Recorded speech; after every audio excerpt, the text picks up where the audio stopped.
Need different purchase rules for specific products? Here's how to configure product-level limits in Min Max Quantities. Go to Products, then All Products.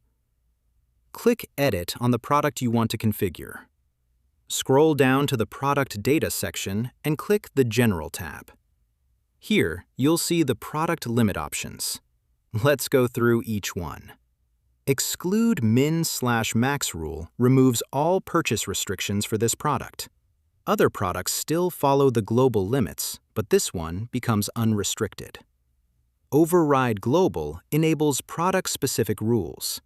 Once active, global settings are ignored and you can configure your own limits. Now you can set minimum quantity for the minimum units required, maximum quantity for the maximum units allowed, quantity step to define increments like multiples of 2.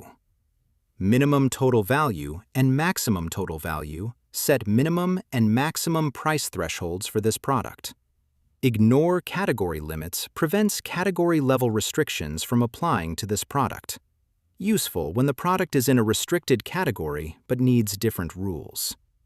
Click Update to save.